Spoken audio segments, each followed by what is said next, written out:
Donc le séminaire suivant donc, va porter sur ce que nous a appris l'ADN concernant l'histoire des humains.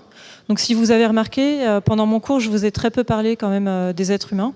Et pourtant, ces séquences d'ADN ont apporté énormément de choses sur notre connaissance de notre évolution et de notre origine. Et donc aujourd'hui, on a le plaisir d'avoir Laure Ségurel, donc, qui est chercheuse au CNRS à Lyon, et qui s'intéresse depuis de nombreuses années à voilà, l'analyse de l'évolution récente des humains ces 10 000 dernières années, globalement, ou un peu plus, voilà. Donc en lien avec les changements d'alimentation, notamment. Et donc elle a étudié différentes régions de notre génome pour essayer de mieux comprendre comment nos ancêtres ont évolué et comment on est arrivé à la diversité qu'on observe aujourd'hui dans les populations humaines. Donc merci beaucoup, Laure. Merci. Donc, bonjour à toutes et à tous. Je suis ravie d'être là dans cet endroit très, très prestigieux. Donc, je vais commencer par remercier Virginie évidemment de m'avoir conviée à donner ce séminaire pour vous parler donc aujourd'hui de ce que nous a appris l'ADN sur l'histoire évolutive de notre espèce. Donc, ce sont des travaux surtout en génétique des populations humaines. Donc moi, effectivement, je travaille au laboratoire de biométrie et biologie évolutive à Lyon depuis 2 ans. Et avant ça, j'étais rattachée pendant 10 ans au laboratoire d'éco-anthropologie au Musée de l'Homme à Paris. Donc la génétique des populations est une discipline qui vient compléter la paléontologie, qui est donc l'étude des restes fossiles, et l'archéologie, qui est l'étude des vestiges passés, pour nous aider à retracer l'histoire évolutive des espèces et des populations à partir de données génétiques. Donc il s'agit de lire la séquence d'ADN d'individus, de un ou plusieurs individus, qui peuvent être contemporains ou anciens, donc des individus qui sont vivants ou décédés au moment où on les échantillonne, pour comprendre quelles forces évolutives en fait, ont entraîné la diversité génétique observée. Donc là, par exemple, on voit à l'œil qu'il y a un individu qui est légèrement plus différent des autres, tout en bas, qu'il y a 2 individus qui portent exactement les mêmes mutations. Donc à partir de ça, on va pouvoir construire des modèles et essayer de comprendre quelle a été l'histoire évolutive qui a entraîné ces patrons de diversité. Donc le génome humain, il est constitué de 3 milliards de nucléotides, 25 000 gènes environ, répartis sur 23 chromosomes, qu'on a chacun en 2 exemplaires, puisqu'on a chaque individu porte un chromosome issu de son père et de sa mère. Et comme chacun des parents contient lui-même un chromosome issu de son père et de sa mère, au final, on peut se voir chaque individu comme pas uniquement un individu, mais vraiment une mosaïque de plein d'individus différents, de plein d'ancêtres différents. Et donc, on peut se considérer comme une multitude d'individus qui nous racontent donc des histoires différentes, puisque chacun de nos ancêtres n'a pas forcément la même histoire à raconter. Donc ça, je trouve que c'est vraiment très puissant à quel point un seul individu humain porte en lui de l'information collective en fait, sur l'ensemble de sa population, voire de plusieurs populations d'origine. Donc les forces évolutives dont je vous parlais, celles qui vont nous intéresser, c'est celles qui vont affecter la diversité génétique et donc, à contrario, vont nous permettre, à partir de la diversité génétique, d'inférer ce qui s'est passé dans notre histoire évolutive. Donc on peut les considérer en 3 catégories. Les forces de mutation et de recombinaison, qui sont donc les forces qui créent de la diversité. Sans mutation, il n'y aurait pas d'évolution, on serait tous strictement similaires et il ne se passerait rien dans le temps. Des forces qu'on appelle démographiques, qui regroupent un ensemble de choses qui sont propres à la population. Donc est-ce que la population est en expansion? Est-ce qu'elle est en contraction? Est-ce qu'elle bouge dans l'espace? Est-ce qu'elle se mélange avec d'autres populations? À quel point elle est isolée? Donc ça, ce sont les forces démographiques qui vont affecter l'ensemble du génome. Tous les gènes, toutes les positions de notre génome vont être affectées de la même manière par ces forces démographiques. Et puis l'histoire adaptative, qui donc nous parle de la sélection naturelle, de à quel point certains gènes, certaines mutations peuvent nous permettre de mieux nous reproduire, de mieux survivre dans notre environnement. Et donc ces forces de sélection naturelle n'affectent que certains gènes en particulier, donc elle a un effet local dans le génome. Et c'est en contrastant ou en regardant le long du génome qu'on peut retrouver des endroits du génome qui sont atypiques, qui ont des patrons de diversité différents du reste. Et donc sur ce genre de signature qu'on peut se baser pour inférer la sélection naturelle. Alors chez l'homme, mais pas que chez l'homme, la culture est une force évolutive extrêmement importante, puisque à travers différents traits, le choix du partenaire, le système social, le régime alimentaire, énormément de caractéristiques culturelles vont influencer du coup les caractéristiques démographiques des populations et également les histoires adaptatives de ces populations dans un environnement local donné. Donc un petit mot sur les mutations. Les mutations, elles peuvent arriver de deux manières différentes.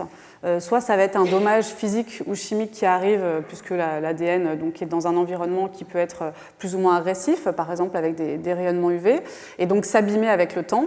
Et donc au moment où ensuite cet ADN va être transmis aux cellules filles, il va pouvoir porter quelques erreurs qui sont donc les traces de cette détérioration dans le temps. Il y a aussi des erreurs qui arrivent uniquement au moment où la cellule se divise et que donc on doit répliquer notre matériel génétique. À partir d'une cellule, on en donne deux, donc il faut copier tout notre patrimoine génétique. Et donc il y a des erreurs tout simplement de recopiage. Donc ces deux types d'erreurs, ces mutations, elles peuvent arriver dans des cellules qui ne vont pas être transmises à la descendance. On parle de cellules somatiques.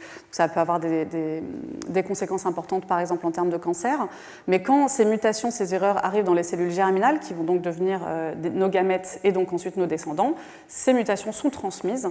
Et donc c'est comme ça que l'évolution agit sur plusieurs générations. Donc nous, on s'intéresse là uniquement aux mutations qui ont été transmises à la descendance par l'intermédiaire des cellules germinales. Alors ces mutations, en moyenne, on peut se demander combien un individu porte de mutations par rapport à ses parents. Et donc chez l'espèce humaine, quand on regarde à quel point un enfant est différent de ses deux parents, on a trouvé qu'en moyenne, un individu porte 70 nouvelles mutations que ses parents ne portaient pas. Donc on parle de mutations de novo, elles sont toutes neuves, et elles sont a priori propres à cet individu. Donc la transmission de ces mutations est asymétrique entre père et mère, puisque la manière de créer les gamètes est différente entre hommes et femmes.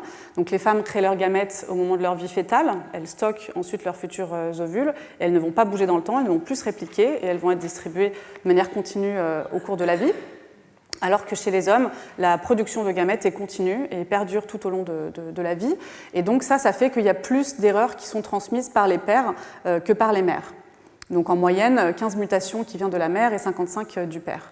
Sauf qu'il y a un effet de l'âge qui est assez prononcé chez les pères, puisque plus le père va être âgé, plus ces cellules vont avoir subi de division cellulaire, et potentiellement plus elles vont avoir subi de dégradation due au temps qui s'est passé. Et donc le nombre de mutations n'est pas le même en fonction de si un parent a son enfant à 20 ans ou à 40 ans. Donc la plupart des mutations n'ont pas d'effet sur le phénotype, sont neutres, ou alors si elles ont un effet, généralement c'est délétère et ça va tout simplement empêcher les gamètes de bien se développer. Donc ce n'est pas forcément transmis avec, ça ne veut pas forcément dire qu'il y a plus de pathologies ou de maladies génétiques si les parents sont âgés. Donc ces mutations, c'est un tout petit nombre, sur 3 milliards de paires de bases de notre génome, mais c'est intéressant de voir qu'elles évoluent, elles changent avec l'âge des parents et en fonction du sexe. Donc ces mutations, elles sont fondamentales non seulement pour créer de l'évolution, mais également, comme Virginie l'a dit, pour pouvoir nous permettre de dater les événements grâce au concept d'horloge moléculaire, puisque si on sait qu'il y a 70 mutations entre un parent et ses enfants, si je compare maintenant deux individus dans la population, je vais pouvoir calculer exactement combien de temps, combien de générations les séparent, et donc quel est leur dernier ancêtre commun génétique, et retracer l'histoire des populations. Donc la génétique des populations, c'est une discipline qui n'est pas tout à fait nouvelle. Depuis les années 70, on a construit une grosse base théorique avec beaucoup d'attendus et de modèles pour essayer de comprendre comment les allèles fluctuent en fréquence. Donc est-ce que des allèles vont augmenter, diminuer en fréquence, à quelle vitesse, dans quel cas, etc. Mais il y a eu quand même une grosse révolution en termes des technologies de séquençage. Vous voyez que les premiers génomes humains qui ont été obtenus en 2001, donc il y avait 2 génomes humains qui ont été produits en 2001, ont coûté à peu près 300 millions de dollars, donc un gros investissement pour une dizaine d'années pour arriver à avoir ce génome complet. Et depuis, les coûts ne font que descendre avec une phase très abrupte de réduction des coûts à peu près en 2007. Et aujourd'hui, on peut séquencer 4 génomes par jour pour un coût modeste de à peu près 600 $. Donc on n'est plus du tout dans les mêmes échelles de données, on n'est plus du tout dans les mêmes quantités de données et dans la manière non plus de les analyser, puisqu'aujourd'hui, il nous faut absolument des outils bioinformatiques pour arriver à traiter ces quantités extrêmement importantes de données. Donc en termes de ces bases de données, on a dit 2001 les 2 premiers génomes. Ensuite, 2007, le projet HapMap qui a été vraiment fondateur en termes de génétique des populations humaines, puisque c'était le séquençage de 4 populations différentes. Donc on pouvait commencer à comparer différentes populations, différents individus qui n'étaient pas sur les mêmes continents. En 2010, encore une accélération avec ce projet de 1000 génomes avec 26 populations mondiales séquencées. Ensuite, on a fait des génomes anciens, on va en parler, de Néandertal et de Denisova. Et puis plus récemment, une base de données en 2017 de 127 populations. Donc là, encore plus de grains en termes géographiques. Sauf que pour cette base de données, il n'y a que 2 individus par population. Donc c'est un petit peu moins informatif que sur la base de données HapMap en fonction des questions qu'on veut poser. En parallèle, les génomes des primates non humains étaient aussi quelque chose qui était très, très intéressant. Le chimpanzé a été le premier à être séquencé en 2005, donc c'est un génome qui a été très long à obtenir aussi, puisqu'en 2005 c'était encore des technologies, pas de nouvelles technologies de séquençage. Et puis la liste des espèces de primates qui s'accumulent, et en 2013, un des premiers jeux de données où on a de la diversité, plusieurs individus, gorilles, chimpanzés, bonobos. Donc là, on peut aussi commencer à faire de la génétique des populations à une autre échelle chez les primates non humains. Bon, j'ai arrêté cette liste il y a longtemps, parce qu'aujourd'hui, on est à plus de 3500 espèces séquencées, à peu près 1 million d'humains qui ont été un jour ou l'autre génotypés ou séquencés, 31 néandertaliens, donc là, on est encore dans des tailles raisonnables, mais c'est quand même assez impressionnant, 30 individus néandertaliens qui ont été séquencés, et au moins 4000 génomes humains anciens. Donc par anciens, on inclut tout, les individus qui n'étaient pas vivants au moment de l'échantillonnage, mais généralement ça va entre le Moyen-Âge et la fin du Paléolithique, le début du Néolithique. Donc en gros, entre 10 000 ans et il y a 2000 ans, c'est là où on a le plus de données. Alors, qu'est-ce que toutes ces données qu'on a accumulées depuis un certain nombre de temps nous ont appris sur la place de l'humain au sein de ses cousins, les grands singes, autrement dit les hominidés? Donc on n'a pas attendu la génétique pour s'intéresser à connaître les espèces qui étaient les plus proches de l'espèce humaine et pour commencer à inférer des relations de parenté entre les espèces. Donc ici, on voit au XIXe siècle, on représente déjà l'espèce humaine côte à côte avec gorilles, chimpanzés, orang-outans et gibbons. Il nous manque ici que le bonobo qui a été découvert en 1929. Et Darwin déjà s'était amusé à gribouiller cet arbre un peu phylogénétique pour essayer de voir quelles étaient les relations d'apparentement. Et donc on voit qu'il avait placé l'humain comme une espèce externe et qu'il avait regroupé ensemble gorilles et chimpanzés, orang-outans et les gibbons ici au milieu, qui ne s'était pas énormément mouillé. On voit que les tailles de branches sont vraiment les mêmes, donc il avait mis l'humain à part et les 3 grands singes quand même assez proches. Donc déjà la notion que les grands singes étaient un ensemble de primates qui ressemblaient plus à l'espèce humaine était déjà acquise. Donc, il n'avait pas du tout tort sur quelles étaient les espèces qui sont nos plus proches cousins. Par contre, effectivement, depuis, on a décentralisé un peu l'humain dans tout ça, puisqu'il est totalement au milieu de la diversité de ces autres espèces. Et donc, en réalité, l'espèce la plus proche de l'humain, c'est le chimpanzé et le gorille, comme vous le savez certainement, et se regroupent en fait ensemble, surtout les grands singes africains, avec l'espèce externe qui est là, pour le coup, le orang-outan et éventuellement le gibbon qui est encore plus externe, qui sont les grands singes asiatiques. Alors en termes de nombre de chromosomes, on voit que l'humain est le seul à porter 23 paires de chromosomes, puisque les autres portent 24 paires de chromosomes. Je ne vous ai pas représenté le gibbon, où là, pour le coup, le nombre de chromosomes varie énormément entre espèces, et en pleine diversification de son nombre de chromosomes. Alors pourquoi on n'a plus que 23 chromosomes? Ce n'est pas parce qu'on en a perdu un, parce que ça voudrait dire quelque chose d'extrêmement impactant en termes génétiques de perdre un chromosome. Non, c'est juste qu'il y a 2 petits chromosomes, le 2A et le 2B, qui se sont fusionnés en un seul, le chromosome 2, qui est du coup assez grand. Donc on porte exactement les mêmes séquences, on arrive à tout relier les uns aux autres, mais on porte ce même matériel informatique sur un chromosome de moins, puisqu'il y en a 2 qui ont fusionné en un seul. Donc on n'a pas perdu de chromosomes. En termes de divergence génétique, donc un des résultats était d'observer que l'espèce humaine a 1,2% de divergence génétique avec chimpanzé ou bonobo, c'est exactement la même valeur puisqu'ils sont, ce sont 2 espèces sœurs. Donc ça veut dire que quand on regarde les séquences génétiques, à peu près toutes les 100 paires de bases, on va trouver une différence entre un humain et un chimpanzé ou un bonobo. On voit que l'événement de spéciation avec le gorille a lieu et pas très distante, puisqu'on a seulement 1,6% de divergence avec le gorille, donc c'est quand même assez proche, 1,2, 1,6. Là, l'arbre n'est pas du tout à l'échelle, il ne représente pas bien à quel point ces 2 événements de spéciation sont proches dans le temps. Et ils sont tellement proches dans le temps qu'en réalité, le quart de notre génome est plus proche du génome du gorille que du génome du chimpanzé. Et ça, c'est parce que ces 2 événements de spéciation ont eu lieu de manière proche dans le temps et que donc la totalité du génome ne raconte pas exactement la même histoire, avec un quart du génome qui est plus proche du génome du gorille. Alors pour traduire ces pourcentages, donc là ces pourcentages ici qui nous intéressent pour les traduire en temps, on a dit qu'on faisait appel au concept de l'horloge moléculaire, et donc pour avoir un temps en millions d'années entre deux espèces, il nous faut deux choses. Il nous faut le taux de mutation, savoir combien il y a de nouvelles mutations à chaque génération, et il nous faut le temps de génération. Donc traduire un nombre de générations en un nombre d'années, et pour ça il faut qu'on sache à quel âge en moyenne les individus font leurs enfants pour qu'on puisse transformer une génération en nombre d'années. Donc il y a de l'incertitude à la fois sur le taux de mutation. Ici, c'est ce qu'on voit de l'incertitude sur le taux de mutation, donc on ne sait pas très bien exactement où on est. Il y a aussi de l'incertitude sur les temps de génération, ce qui fait qu'on n'a pas une précision extrêmement fine finalement sur ces temps en millions d'années qui peuvent varier du simple au double. Par exemple, là sur ce résultat qui variait du simple au double quand on regarde la divergence entre humains et orang-outans.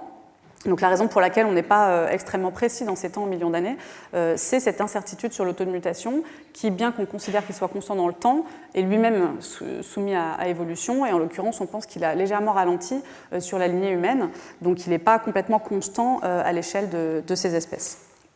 Cependant, on peut quand même avoir une idée approximative des temps. Si on ne chipote pas à quelques millions d'années près, on voit que le chimpanzé et le bonobo ont divergé il y a 1 million d'années, alors que l'humain a divergé de ces deux espèces il y a entre 6 et 8 millions d'années, et du gorille entre 9 et 12 millions d'années. Donc voilà, en termes d'ordre de grandeur, en gros, entre 5 et 10 millions d'années, on a divergé des autres espèces de primates africains, et par contre, par rapport aux primates asiatiques, c'est un peu plus ancien, 15 à 20 millions d'années.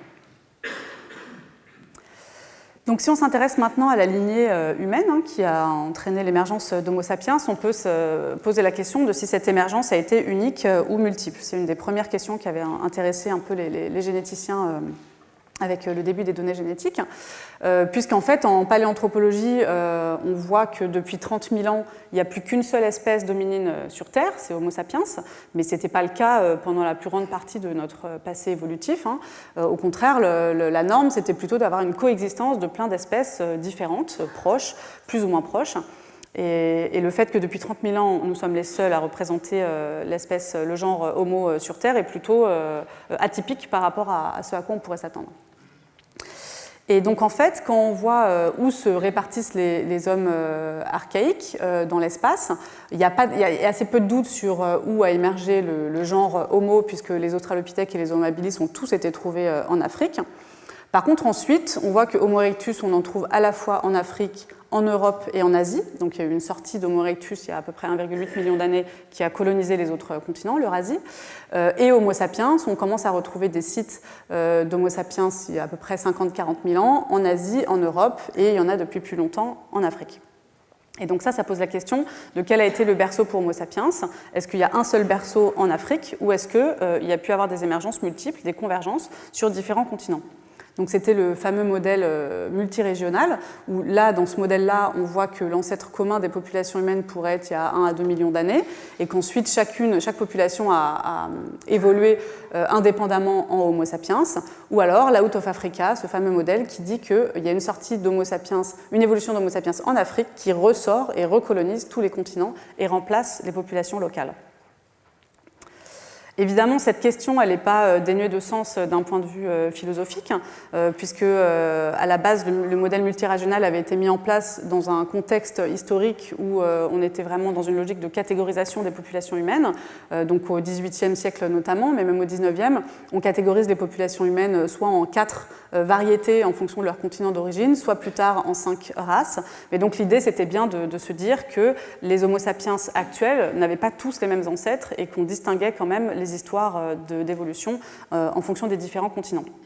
Donc la réponse à cette question n'était pas complètement neutre en termes de philosophie. Et assez rapidement, donc, les données génétiques ont montré que l'ancêtre commun de toutes les populations humaines avait daté plutôt de 100 à 200 000 ans pour ce qui est du chromosome Y et de l'ADN mitochondrial, et que donc ces temps extrêmement récents étaient compatibles avec un modèle de sortie d'Afrique, Out of Africa récente, mais pas avec un modèle multirégional.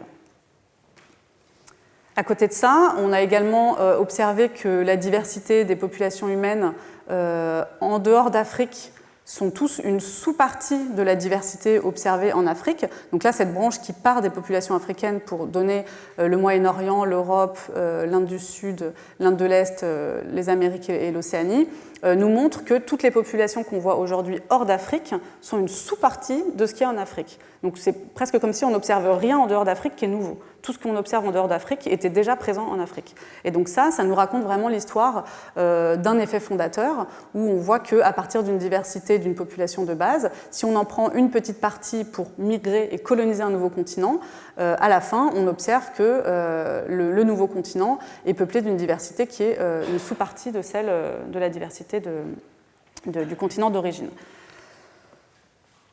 Et donc, effectivement, les prédictions collent avec ce modèle où on voit qu'il y a une perte de diversité quand on sort d'Afrique. Donc là, c'est les mêmes catégorisations en fonction des grandes zones géographiques. Et on voit que si on calcule la distance entre là où les gens habitent aujourd'hui et une ville en Éthiopie, en Afrique de l'Est, et leur diversité génétique, il y a une corrélation qui est extrêmement forte et extrêmement significative, et donc qui dit que la diversité génétique décroît au fur et à mesure qu'on s'éloigne de l'Afrique de l'Est, ce qui est totalement l'attendu sous ce modèle d'Out of Africa. Donc ces différentes observations soutiennent le modèle d'une origine africaine récente, avec donc l'émergence d'Homo sapiens il y a environ 250 000 ans, peut-être 300 000 avec des nouveaux résultats au Maroc, et ensuite suivi d'effets fondateurs qui font qu'on réduit la diversité en dehors d'Afrique au fur et à mesure des migrations qui ont été quand même assez rapides de l'espèce humaine aux différents endroits de la planète. Donc migration assez rapide puisque donc cet Homo sapiens qui a émergé en Afrique est sorti d'Afrique pour coloniser l'Eurasie autour de il y a 70 000 ans. Donc c'est quand même assez récent aux yeux de l'évolution. Et donc en fait, ce mode de colonisation et à quel point notre espèce est récente fait qu'on a une diversité génétique qui est très faible, qui est même plus faible que certains de nos cousins grands singes. Donc ici, on voit la hauteur des barres, c'est la quantité de diversité génétique, et il y a plusieurs individus. Donc on voit qu'il y a 3 individus africains qui ont une diversité génétique plus importante que les autres individus non africains. Mais de manière générale, si on fait la moyenne de tous ces individus, on voit qu'on a une diversité génétique qui est 2 fois moins importante que notamment les chimpanzés de l'Ouest, ou 3 fois moins importante que les orang-outans de Bornéo. Donc les humains sont une des espèces avec les bonobos qui ont aussi une diversité très faible du fait qu'eux aussi c'est une sous-partie des chimpanzés qui sont devenus une espèce à part. On a une diversité génétique faible qui est vraiment le signe de cette origine très récente de notre espèce. Donc notre diversité, c'est 1 pour 1000. Donc ça veut dire que si je compare 2 individus humains, j'aurai une différence toutes les 1000 paires de bases. Donc c'est 10 fois plus que ce qu'on a observé entre humains et chimpanzés. Donc c'est des chiffres relativement faciles à se rappeler. 1% entre humains et chimpanzés, 1 pour 1000 entre 2 humains.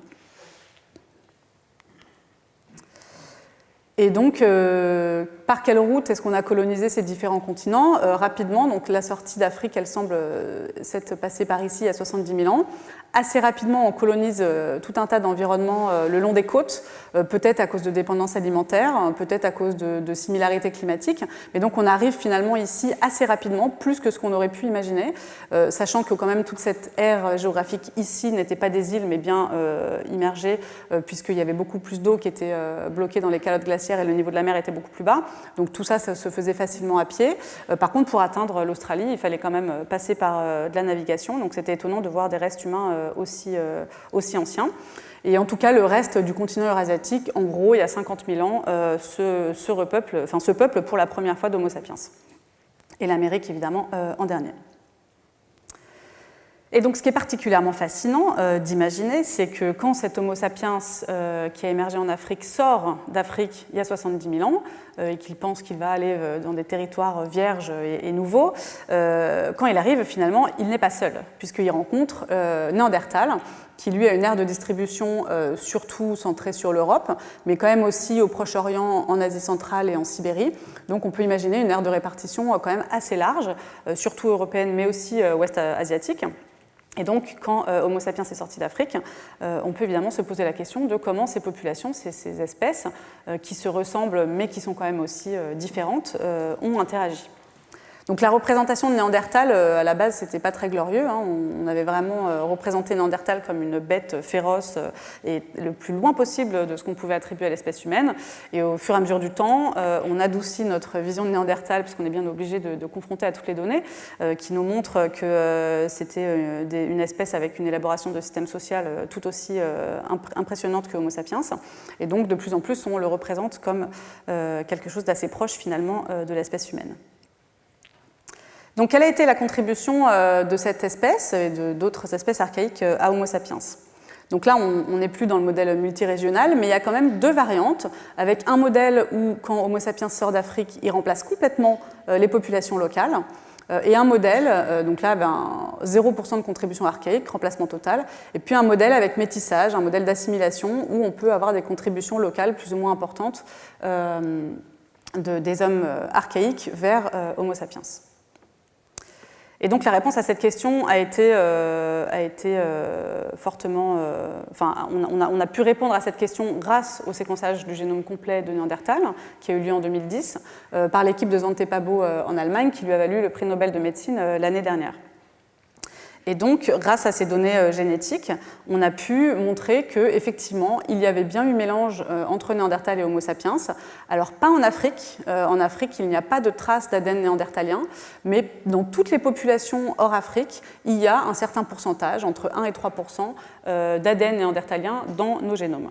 Et donc, a priori, le modèle le plus probable, c'est un modèle de métissage au Proche-Orient, au moment où les populations d'Homo sapiens sortent d'Afrique. Elles rencontrent tout de suite du Néandertal, dans vraiment la partie la plus au sud de son aire de distribution, et se mélangent. Et il y aurait deux endroits de mélange, un plus à l'est de l'Europe et un plus au Proche-Orient, avec des populations néandertaliennes légèrement différentes. Donc là, on a pu mettre en évidence qu'il y avait eu au moins deux endroits où il y avait eu clairement un métissage. Mais l'histoire ne s'arrête pas là, puisque la grande famille s'agrandit suite au séquençage en 2010 d'un ADN d'abord mitochondrial et puis ensuite le séquençage du génome nucléaire en 2012 d'une toute petite phalange, vraiment un bout d'os extrêmement petit, qui a été trouvé dans la grotte de Denisova, donc en Sibérie, là où il y avait aussi des Néandertals et qui datait d'il y a 50 000 ans. Et en fait, dans cette grotte, au début, c'est une dent qui a été trouvée, qui correspondait ni à Homo sapiens ni à Néandertal. Donc des soupçons sur d'où provenait cette dent. Et le séquençage de ce tout petit bout de phalange minuscule a montré une nouvelle espèce, l'espèce de Denisova, qui est une espèce sœur de Néandertal, ici à tous les Néandertaliens, mais on voit quand même qu'elle est assez distante, hein, c'est pas non plus, il y a eu un temps d'évolution assez important entre Denisova et Néandertal, et ces deux espèces sont externes par rapport aux populations d'Homo sapiens, donc c'est une autre espèce archaïque qui a priori cohabitait au même moment, au moins dans cet endroit-là. Mais donc c'était vraiment intéressant parce qu'on ne connaissait rien d'autre sur cette espèce que son ADN. On avait une toute petite bout de phalange qui pouvait nous montrer que c'était une espèce assez robuste, mais à part ça, on connaissait tout son génome, mais rien d'autre. Donc c'est normalement un peu dans l'autre sens. Généralement, on connaît mieux les fossiles et les ossements que l'ADN, et là, ça a été le cas où c'était du coup dans l'autre sens. Donc évidemment, on s'est également posé la question, est-ce que Denisova a contribué à Homo sapiens? Et là, encore une fois, la réponse est oui, avec une contribution principalement au niveau de l'Océanie et de ces îles là du sud-est, ce qui est assez étonnant, puisque je vous ai dit que Denisova, on l'a trouvé ici en Sibérie, dans une grotte, donc pas du tout dans le même climat, ni dans les mêmes aires géographiques. Donc de là, deux possibilités, soit l'espèce qui a contribué à ce qu'on retrouve ici dans le génome de ces individus n'est pas réellement Denisova, mais une espèce proche, et du coup, comme c'est le meilleur proxy, nous on a l'impression que ça vient de Denisova, mais en fait c'est autre chose qu'on n'a pas encore décrit. Soit Denisova avait une aire de répartition qu'on connaît très mal, hein, de toute manière, et qui allait beaucoup plus au sud que ce qu'on pensait. Et ça tend peut-être à aller vers cette deuxième hypothèse, puisque entre-temps, il y a eu une mandibule qui a été attribuée à Denisova au Tibet, donc quand même déjà un peu plus au sud que là où on l'a trouvé à la base, et très récemment une molaire qui, point d'interrogation, peut-être appartient à Denisova au Laos. Donc en fait, il serait possible que cette espèce archaïque qu'on connaissait très mal ait eu une aire de répartition assez large et qui puisse effectivement aller jusqu'à l'Océanie. Donc en résumé pour cette partie-là, beaucoup de métissage complexe dans plusieurs directions, donc principalement de Néandertal vers les ancêtres des populations non africaines, à hauteur de 1 à 2%, de Denisova vers l'ancêtre des populations océaniennes entre 3 et 6%, donc un peu plus, et puis aussi du métissage entre Denisova et Néandertal, avec notamment un individu qui a été séquencé et montré comme un hybride de première génération, avec un parent néandertalien et un parent denisovien. Donc il y avait du mélange de toutes ces populations qui ont cohabité pendant un certain nombre de dizaines de milliers d'années en Eurasie. Et potentiellement de la même manière en Afrique. Le problème, c'est qu'en Afrique, on a une beaucoup moins bonne conservation de l'ADN, les sols étant acides et la température étant ce qu'elle est. Il y a une vision qui est extrêmement biaisée pour ce qui se passe dans l'Europe et l'Asie du Nord, puisque c'est là où on arrive le mieux à conserver des squelettes et surtout de l'ADN. Donc on peut trouver qu'il y a des espèces inconnues qui ont aussi contribué à partir des signaux génétiques. Et c'est aussi très certainement le cas que les populations africaines ont interagi avec des espèces archaïques en Afrique, mais on n'en aura pas forcément la signature génétique.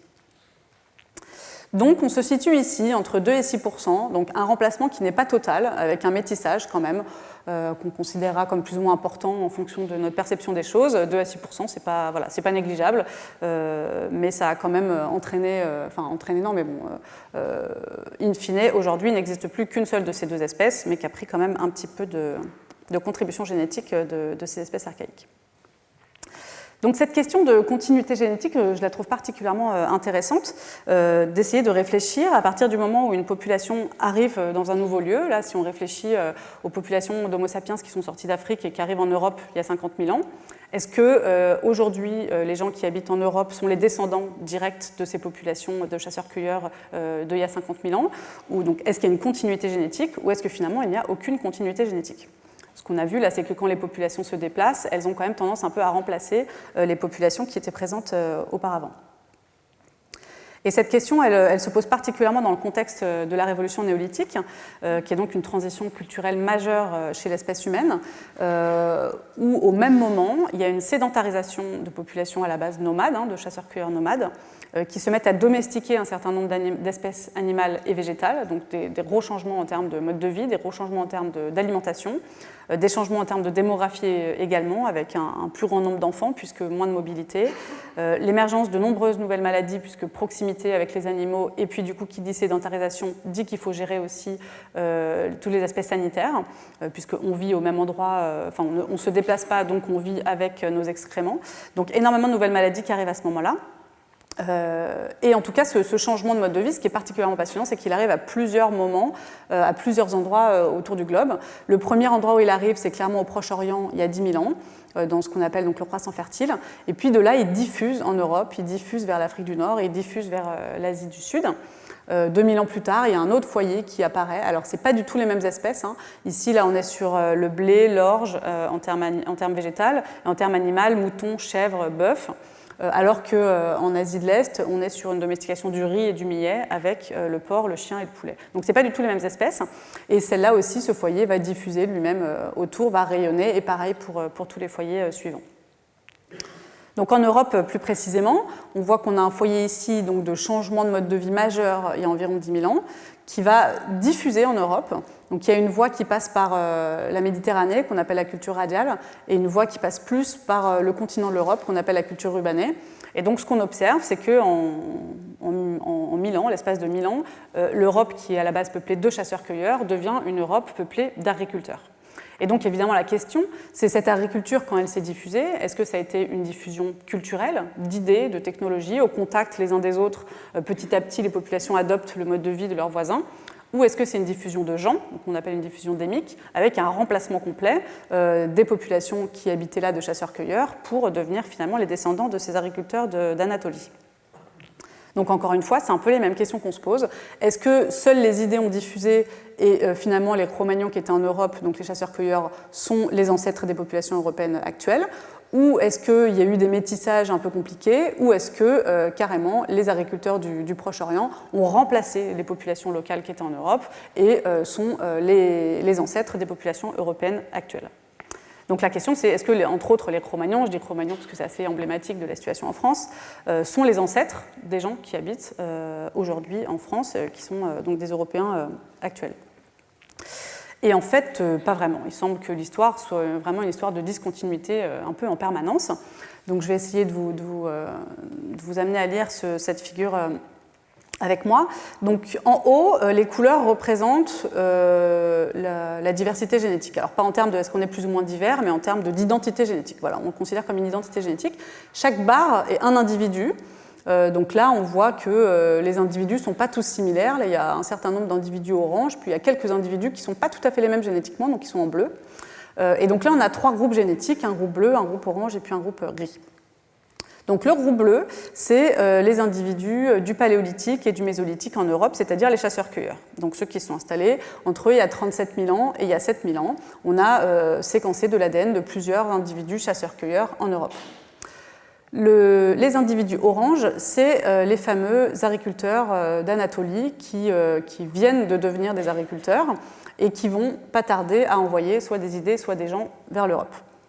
Et ce qu'on regarde ici, c'est les Européens qui sont devenus des agriculteurs, donc entre 7000 et 4500 ans, plusieurs petits carrés, là, donc à différents endroits d'Europe. Ça y est, l'Europe est devenue en partie des populations d'agriculteurs, et donc à qui ils ressemblent le plus.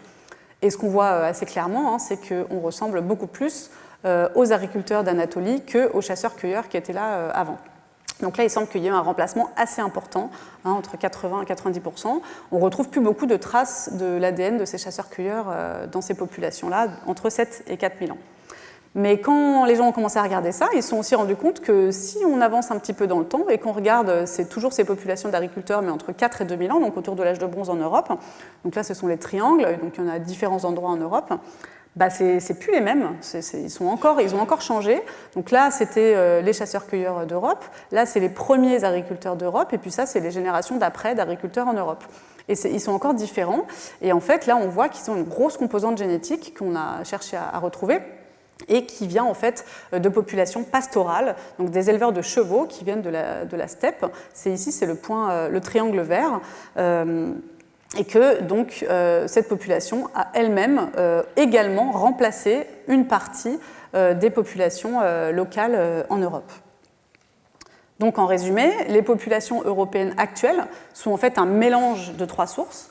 D'abord, il en reste un petit peu de proximité avec les chasseurs-cueilleurs locaux, entre il y a 50 000 ans et il y a 7 000 ans.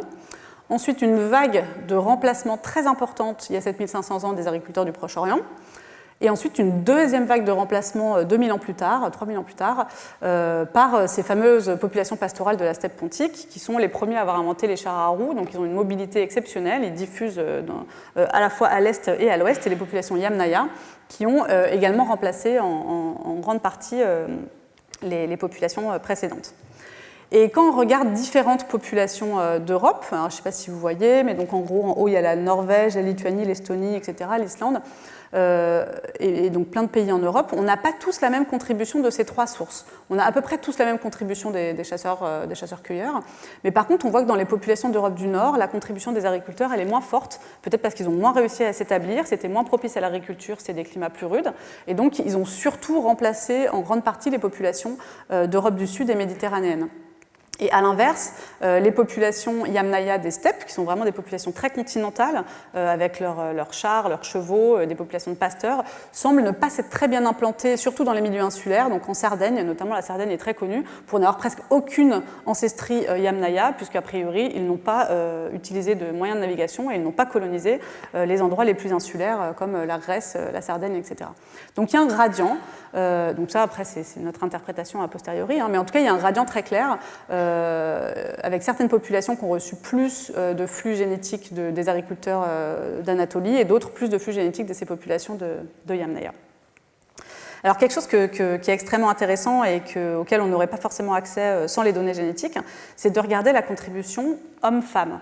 Donc là, je vous ai dit que les nouvelles populations ont remplacé les précédentes, mais est-ce que le remplacement s'est fait de manière équilibrée en termes homme-femme ou non? Et donc ça, c'est des données auxquelles on peut accéder en comparant des parties de notre ADN qui sont héritées différemment entre hommes et femmes. Donc le chromosome X étant plus hérité par les femmes, puisqu'on en porte 2 par rapport aux hommes qui n'en portent qu'un. Quand on compare par exemple le chromosome X au reste du génome, on peut avoir une information sur s'il y a quelque chose qui est biaisé en termes homme-femme. Et ce qu'on voit, c'est que la vague de remplacement des agriculteurs du néolithique, elle est assez équilibrée. On a 97% des hommes qui ont contribué à ce qu'on voit en Europe, 87% des femmes qui ont contribué à ce qu'on voit en Europe. Donc en gros, c'est vraiment une population qui se déplace, qui colonise des nouveaux territoires, qui remplace ceux qui étaient là avant, mais elle se déplace autant avec ces hommes qu'avec ces femmes. En tout cas, c'est une interprétation possible. Alors que ce qu'on voit pour les Yamnaya, c'est une contribution disproportionnée des hommes par rapport aux femmes. Donc 49% des hommes ont contribué à ce qu'on voit aujourd'hui en Europe et seulement 2% des femmes d'origine Yamnaya ont contribué à ce qu'on voit aujourd'hui en Europe. Donc là, on peut émettre un modèle plus de conquête ou un modèle d'expansion plus guerrière, étant donné que dans ces populations, les inégalités hommes-femmes étaient très fortes et que donc les hommes contribuaient majoritairement aux efforts de guerre par rapport aux femmes.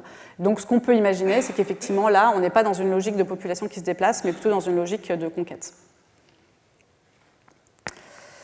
Donc on a parlé un petit peu de choses assez anciennes, de choses plus récentes mais quand même un petit peu anciennes, et donc on peut maintenant faire vraiment un zoom sur la diversité génétique qu'on observe aujourd'hui sur la planète. Là en plus c'était un zoom un peu en Europe du fait malheureusement des biais qu'il y a en termes d'échantillonnage, mais donc on peut se reposer quand même cette question qui a été posée pendant longtemps de la diversité des populations humaines. Je vous ai déjà montré cet arbre, et donc là ce qu'on voit c'est que les individus ont été coloriés en fonction de leur appartenance géographique, hein, donc population africaine, du Moyen-Orient, européenne, Inde du Sud, Asie du Sud, Asie de l'Est, Amérique et Océanie.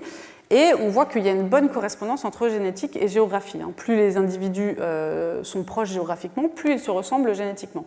Et donc ça a pendant longtemps alimenté ce débat sur est-ce qu'il existe des groupes, des clusters.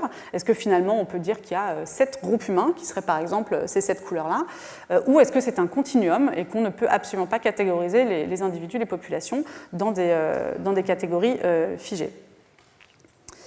Et cette corrélation entre la distance géographique et génétique, elle se retrouve aussi à échelle beaucoup plus locale. Hein. Ici, je vous montre donc un résultat majeur de 2008, où donc, chaque lettre, c'est un individu avec son pays d'échantillonnage. Donc ES, c'est des individus échantillonnés en Espagne, IT en Italie, etc. Et donc là, sur ce graphique, plus les individus sont proches, plus ils se ressemblent génétiquement. Donc ce qu'on voit, c'est que tous les individus qui ont été échantillonnés en Espagne et au Portugal, ils se ressemblent beaucoup, ils sont tous au même endroit du plot, alors que les individus qui ont été échantillonnés en France et en Allemagne sont plutôt par là, les individus échantillonnés en Angleterre sont là, les Italiens ont un beau gradient Italie du Nord, Italie du Sud, Europe de l'Est, etc. Donc en gros, il y a une corrélation génétique-géographique qui est extrêmement forte. Et ça découle du fait qu'on choisit de manière préférentielle les gens avec qui on va s'apparenter, avec qui on va se marier et faire des descendants dans une certaine proximité géographique. Généralement, on va piocher son conjoint pas très très loin. Et donc, ça crée cette corrélation entre génétique et géographie. Alors, avec le seul bémol que là, ils ont pris que des individus dont les 4 grands-parents étaient quand même issus de la même région pour ne pas être embêtés par tous les flux de gènes récents qu'on connaît dans le contexte de mondialisation. Donc, en gros, c'est une image qui reflète ce qu'il y avait il y a 2 générations, donc à la génération de mes grands-parents, de regarder cet effet de la proximité géographique sur la proximité génétique. Donc il y a beaucoup d'informations dans la génétique sur l'origine géographique, et donc là encore une fois, à cette échelle-là, on peut se poser la question de est-ce que ça a un sens de regrouper les individus ensemble ou pas. Et d'ailleurs, il y a tellement d'informations dans les données génétiques qu'il y a eu beaucoup de boîtes qui se sont emparées de cette question-là et qui permettent, moyennant la somme de 100 à 200 $, ça diminue encore régulièrement, de pouvoir vous donner votre origine géographique, que souvent on confond avec origine ethnique. Et donc, en gros, si vous donnez un échantillon de salive, on vous dit très précisément quel est votre pourcentage de votre génome qui vient d'ici et de là, quand on compare à d'autres gens qui habitent sur Terre aujourd'hui. On ne va pas vous dire, enfin, si, il y a le pourcentage de Néandertal aussi même. Donc voilà, pour dire qu'il y a une petite confusion entre les messages de génétique des populations qui disaient on est tous pareils, tous parents, tous différents, pas de différence, etc. Et puis le fait qu'il y ait une information quand même une grosse quantité d'informations dans les données génétiques, qu'on voit que les individus se regroupent par zone géographique et qu'on voit qu'on est capable même de savoir si vous venez plutôt d'Espagne ou de France à partir de votre ADN. Donc il y a cette petite confusion que j'aimerais éclaircir si possible. Et je pense qu'un des arguments les plus forts pour dire que la catégorisation des populations humaines n'est pas quelque chose de pertinent, c'est vraiment la manière dont se répartit la diversité génétique. Donc là, c'était cette même étude-là qui regardait les 52 populations au niveau mondial avec les 7 regroupements géographiques. C'est les 7 couleurs qu'on a vues tout à l'heure sur l'arbre. Et donc quand on regarde la diversité génétique, on voit qu'il y a 94% de la diversité génétique qui s'explique par des différences entre 2 individus pris au hasard dans la même population. Donc l'écrasante majorité de la diversité génétique, elle est due entre 2 personnes qui sont dans le même village. Et en fait, on rajoute uniquement 6% de cette diversité génétique, de cette variance, quand on compare des individus qui ne sont pas dans la même population. Donc, représenté différemment, je vous ai dit que donc, entre deux individus humains pris au hasard, il y a 1 pour 1000 de différence. Vu qu'il y a 3 milliards de paires de bases, ça veut dire 3 millions d'endroits dans le génome où on diffère d'un individu à un autre. Et sur ces 3 millions de différences, en fait, il y en a 2 820 000 qui vont être observés entre deux individus de la même population. Donc si je veux connaître la diversité génétique en termes de où sont les mutations dans le génome, si je prends deux individus de la même population, j'ai quasiment décrit tout ce que j'avais à décrire. J'ai décrit 94% de tout ce qu'il y a à décrire. Je n'ai pas besoin d'aller chercher partout dans le monde pour connaître la diversité génétique humaine. En fait, elle s'observe principalement entre deux individus. Mais quand même, il y a 2% et 3% de diversité qui est due à des différences intracontinentales et intercontinentales. Et donc ça me donne quand même 70 000 et 108 000 positions qui diffèrent uniquement entre individus qui ne sont pas dans la même population ou pas sur le même continent. Donc l'information, elle est là. Là, il y a beaucoup d'informations en fait, sur d'où vous venez et pour pouvoir regrouper des individus en fonction de leur origine géographique. Mais ce n'est pas pour autant que la diversité génétique est structurée. Et en fait, quand on compare par rapport aux autres espèces de primates, chez l'homme, c'est très très faible. C'est donc ce qu'on a vu là, 5-6% par rapport aux chimpanzés et aux gorilles. Et donc ce pourcentage-là de différence due à des différences entre populations est très faible, ce qui nous montre que l'espèce humaine est très homogène et faiblement structurée, ce qui de toute manière colle bien avec le fait qu'on est une espèce récente qui est sortie d'Afrique il n'y a pas longtemps et qui n'a pas eu le temps d'accumuler beaucoup de différences entre continents. Ça fait que 50 000 ans qu'on est sur les continents différents, et donc ça, c'est pas énormément de temps étant donné le temps de génération humain. Mais ces différences, elles nous intéressent. Alors moi, pas trop pour faire des approches de 23andMe, de connaître votre origine géographique, mais elles nous intéressent pour savoir est-ce qu'il n'y aurait pas des différences entre populations qui pourraient être dues à la manière dont les populations se sont adaptées à leur environnement. Donc, ils se sont adaptés de manière locale à leur environnement. On peut penser qu'on va trouver des traces de ces adaptations dans ces mutations à fréquences différentes entre populations. Donc ce serait trop long pour tout vous raconter, je vais vous prendre deux exemples, mais je vous ai quand même listé un peu où on en est de la compréhension de comment Homo sapiens s'est adapté à son environnement. Donc il y a des adaptations à l'environnement climatique, notamment des adaptations à la quantité de rayons UV du soleil, on va en parler un petit peu. Il y a des adaptations à l'altitude, alors qui sont extrêmement intéressantes parce que c'est un cas d'évolution convergente, où les populations au Tibet, les populations au Pérou et les populations en Éthiopie se sont adaptées différemment au manque d'oxygène en altitude élevée. Donc ils ont utilisé dans certains cas les mêmes gènes, mais dans d'autres cas pas, en tout cas pas les mêmes mutations, pour arriver à résoudre le problème du manque d'oxygène. Il y a eu des adaptations au climat particulièrement froid dans les populations sibériennes, avec une répartition différente de la masse graisseuse. Il y a eu des environnements, donc là c'est plutôt quand on a colonisé les nouveaux continents, mais il y a eu aussi des adaptations à l'environnement alimentaire qui a changé, comme je vous ai dit, seulement il y a 10 000 ans avec la transition néolithique. Donc adaptation au fait de consommer du lait, qui est arrivé avec la transition néolithique, les céréales également avec la transition néolithique, une adaptation à la grande quantité de graisse animale chez les populations du Groenland, parce qu'ils mangent tellement de graisse animale que s'ils n'avaient pas cette adaptation, ils auraient énormément de cholestérol dans le sang. En fait, on observe qu'ils ont une quantité de cholestérol assez basse dans le sang, ils n'ont pas du tout de maladie cardiovasculaire, ce qui avait beaucoup étonné les Américains qui se demandaient comment ils pouvaient manger autant de gras et être en bonne santé. Ils ont des adaptations génétiques qui permettent effectivement de baisser la manière dont on transforme la graisse et donc de mettre un influx de graisse doux dans le sang et pas d'avoir une quantité de cholestérol qui décolle quand ils mangent de la graisse animale. On a eu aussi une adaptation au fait de consommer l'alcool, qui date aussi a priori de la transition néolithique. Et puis, évidemment, la plupart des pressions de sélection sur le génome, c'est quand même dû aux pathogènes. C'est eux qui ont quand même la plus grande capacité de nous faire ou non survivre dans un environnement. Et donc là, c'est des exemples que d'adaptations locales qui sont différentes entre populations humaines. Mais quand on regarde le génome de manière générale, c'est bien les pathogènes qui ont la plus forte influence sur nos adaptations. Donc Plasmodium et Trypanosoma en Afrique, avec donc le paludisme et la maladie du sommeil, Vibrio choléra en Asie, et puis j'ai mis immunité de manière générale parce qu'il y a plein d'exemples d'adaptations où on ne peut pas montrer du doigt un pathogène, mais qu'on sait qu'il y a eu des adaptations sur, de manière générale, notre immunité. Il y a aussi des choses qu'on ne comprend pas, souvent on parle de ce qu'on comprend, mais il y a aussi des choses qu'on ne comprend pas bien, notamment il y a eu des adaptations au niveau de la taille, pour être plus petit ou plus grand en fonction des populations. C'est pas très clair quel est l'intérêt d'être plus grand ou plus petit. Est-ce que c'est de la sélection par l'environnement ou est-ce que c'est de la sélection sexuelle, c'est-à-dire par le choix du conjoint ? Il y a un signal aussi très fort de sélection naturelle en Asie de l'Est sur un trait qui est associé à l'épaisseur des cheveux. On s'est rendu compte que c'était aussi une mutation qui était associée à la répartition des glandes sudoripares, donc la manière dont les individus transpirent en Asie de l'Est, mais on n'a aucune idée de pourquoi cette mutation a été sous aussi forte pression de sélection en Asie de l'Est. Et donc moi je vais vous parler rapidement d'adaptation au niveau du soleil et de la consommation de lait. Alors je prends ces deux exemples parce que finalement, c'est deux exemples où il y avait des découvertes inattendues, on ne s'attendait pas forcément.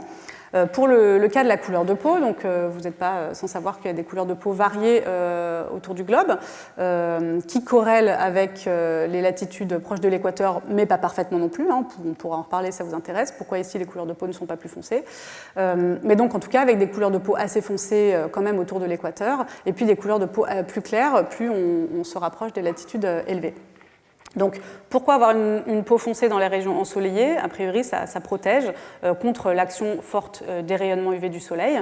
On peut imaginer que ça protège contre le cancer de la peau, mais bon, ce n'est pas quelque chose qui doit avoir une forte pression sur notre survie.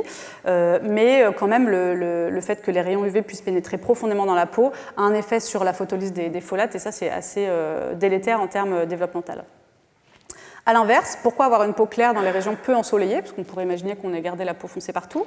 Parce que justement, quand il y a très peu de rayonnement UV, on a besoin de laisser passer les rayonnements UV dans notre peau pour pouvoir faire une synthèse cutanée de vitamine D. Et si on n'a pas suffisamment de vitamine D, du coup, on a des problèmes de rachitisme, de développement osseux et aussi de réponse immunitaire. Et donc, donc c'est encore un cas d'évolution convergente. Ce qu'on voit, c'est qu'il y a une mutation ici qui est presque fixée en Europe et en Asie du Sud qui éclaircit la peau. Une autre mutation ici qui éclaircit la peau en Europe. Une mutation qui éclaircit la peau seulement en Asie de l'Est. Et puis une mutation qui éclaircit la peau qui est commune à tout le continent eurasiatique. Donc ça, pour rejoindre ce dont vous parlez Virginie sur le nombre de chemins évolutifs, on voit qu'on a plein de chemins différents pour éclaircir sa couleur de peau. Et en l'occurrence, les populations européennes et asiatiques n'ont pas pris les mêmes chemins pour éclaircir leur couleur de peau, ce qui explique qu'ils n'ont pas exactement la même couleur de peau, mais ils les ont tous les deux éclaircis de manière convergente quand même, parce que certains gènes sont en commun, et puis dans certains gènes, des fois, ce n'est pas les mêmes mutations, mais on utilise les mêmes voies de signalisation. Ce qui était étonnant sur la couleur de peau, c'est que quand on a dit tout ça, on imagine que en fait, quand Homo sapiens a colonisé l'Europe, il était dans des latitudes élevées, sa peau a commencé à s'éclaircir, et la pression de sélection devait avoir à peu près 50 000 ans. Ça paraît logique, puisque du coup, si c'est lié à l'ensoleillement, il était déjà dans une Europe moins ensoleillée. Et en réalité, les séquençages d'ADN anciens nous ont montré que la fréquence de la mutation qui éclaircit principalement la peau n'était pas en fréquence très élevée, donc entre 30 et 50% seulement, dans les populations de chasseurs-cueilleurs et dans les premiers agriculteurs en Europe.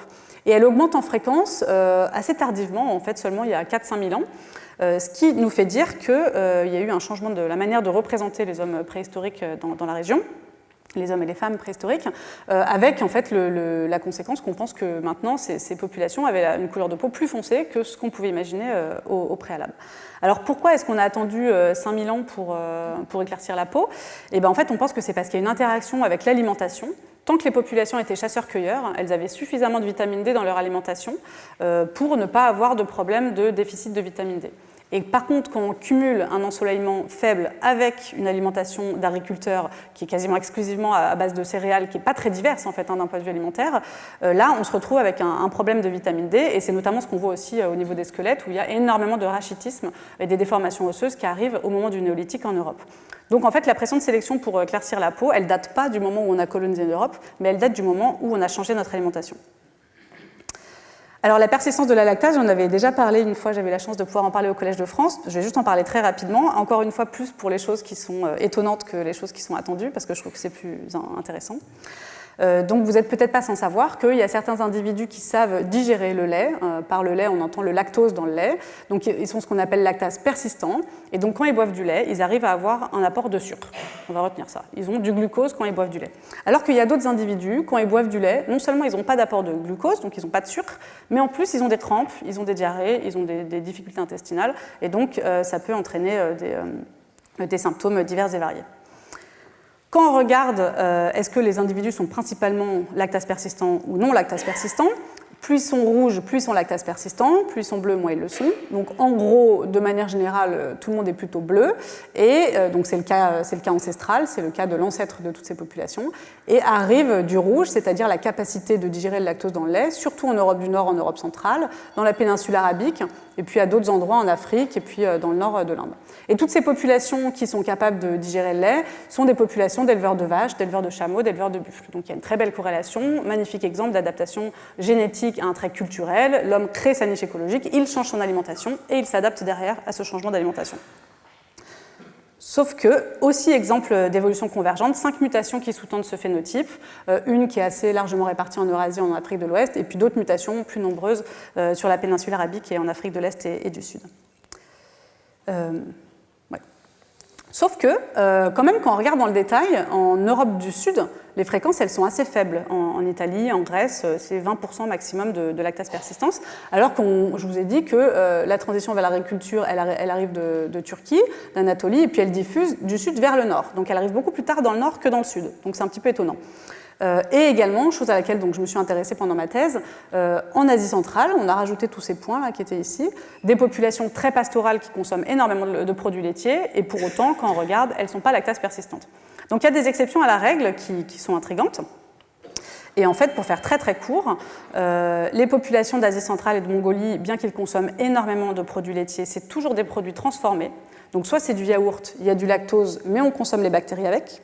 Soit c'est du fromage, il n'y a plus de lactose, du beurre, il n'y a plus de lactose, de la bière de lait, il y a du lactose, mais il y a des bactéries avec. Donc en fait, ils ne consomment jamais du lactose pur, c'est-à-dire du lait frais, pur, sans bactéries. Soit on a le problème et la solution avec, l'aliment et le probiotique, soit on a carrément enlevé le lactose de l'aliment en le transformant. Et en Europe du Nord et du Sud, il semble que ce soit peut-être à peu près la même chose. En Europe du Sud, c'est surtout des élevages de chèvres et de brebis. A priori, on fait plus du fromage et du yaourt à partir de ces animaux-là, alors que ce qui a vraiment entraîné une sélection très forte en Europe centrale et du Nord, c'est que là, on voit arriver l'élevage de bovins. Et avec l'élevage de bovins, il semble qu'on arrive aussi à de la consommation du lait frais. Et même aujourd'hui, actuellement en Europe, on voit des grosses différences de consommation entre le Nord et le Sud, des usages différents. Donc là, il y a une adaptation culturelle possible. On n'est pas obligé de s'adapter génétiquement au lactose, on peut le contourner en transformant culturellement les aliments qu'on consomme. Du coup, la question devient pourquoi est-ce que les autres se sont adaptés génétiquement et n'ont pas continué à juste manger du fromage et du yaourt, puisqu'on sait qu'ils savaient le faire, on voit les traces sur les poteries dès le début du néolithique qu'ils savent très bien faire du fromage. Voilà, donc pour finir, je voulais quand même juste dire que cette contribution archaïque de Néandertal et Denisova, principalement, c'est contre-sélectionné. Quand on s'est mélangé avec Néandertal et Denisova, principalement, les allèles apportés par ces espèces archaïques étaient contre-sélectionnés, on n'en voulait pas. Mais il y a quand même pas mal de cas d'introgression adaptative, donc de cas où on s'est servi des allèles de Néandertal et de Denisova pour s'adapter à notre environnement. Et notamment, ce qui est rigolo, c'est que Denisova a donné aux Tibétains les mutations qui leur permettent de s'adapter à l'altitude. Donc on était content de trouver une mandibule de Denisova au Tibet, puisqu'on savait déjà, par la génétique, qu'ils avaient transmis une mutation d'adaptation à l'altitude aux Homo sapiens locaux. Donc ça voulait bien dire qu'il avait vécu quand même en altitude. Donc en conclusion, quelques petits messages à retenir. L'espèce humaine est une espèce qui a une très faible diversité génétique, 1 pour 1000, et ce d'autant qu'on s'éloigne d'Afrique. On perd de la diversité plus on s'éloigne du berceau d'Homo sapiens. Une divergence entre grands singes africains il y a à peu près 6 à 12 millions d'années. Donc une origine unique récente, il y a 250 000 ans, puis une sortie d'Afrique il y a 70 000 ans, et colonisation ou recolonisation de tous les continents. En tout cas, il n'y a pas d'Homo sapiens en dehors d'Afrique avant 70 000 ans, donc on recolonise tous ces continents-là. Des métissages très complexes et nombreux, et en fait très peu de continuité génétique dans le temps, ce qui me fait dire que l'histoire humaine est faite de migration et de mélange, et que nous sommes toutes et tous des métis, juste à un certain nombre de générations différents. Certains récemment, d'autres de manière plus ancienne, mais en gros, il y a 4000 ans, de toute manière, toutes les populations sont déjà métissées entre différentes sources locales. Donc il existe bien des différences génétiques, il n'est pas question de les nier, ces différences. Il y a des différences génétiques entre individus, principalement à 94%, mais entre populations aussi, à 6%, ce qui permet d'inférer l'origine géographique des gens. Mais si je vous demande combien il y a de couleurs de peau sur Terre, je pense que vous serez bien en mal de me répondre à cette question, parce que ce n'est pas parce qu'il y a de la diversité qu'on peut catégoriser et qu'il est pertinent de la catégoriser. Et je pense que pour la diversité génétique, c'est la même chose. Il y a de la diversité, mais la catégoriser n'est pas pertinent au vu de comment la variance se répartit. Homo sapiens s'est adapté localement à beaucoup de choses, et souvent avec de l'évolution convergente, le lait convergence, altitude convergence, couleur de peau convergence, donc effectivement ça rejoint ce que disait Virginie. Il semble y avoir un nombre de chemins assez limité pour arriver à s'adapter à son environnement. Et la diversité archaïque était principalement délétère, mais nous a aussi permis de nous adapter, bien que vous ayez peut-être entendu que Néandertal nous a légué notre allèle de susceptibilité au SARS-CoV-2, donc on s'en serait bien passé, mais voilà, c'était certainement avantageux à l'époque, et aujourd'hui ça ne l'est plus. Je voudrais juste remercier mes collègues à l'unité d'éco-anthropologie à Paris au Musée de l'Homme, notamment Evelyne Ayer qui a fait certains ouvrages de vulgarisation que je vous conseille si vous êtes intéressé à aller plus dans le détail, et également mes collègues au LBBE à Lyon qui vont collectivement contribuer à cette présentation. Voilà, merci pour votre attention.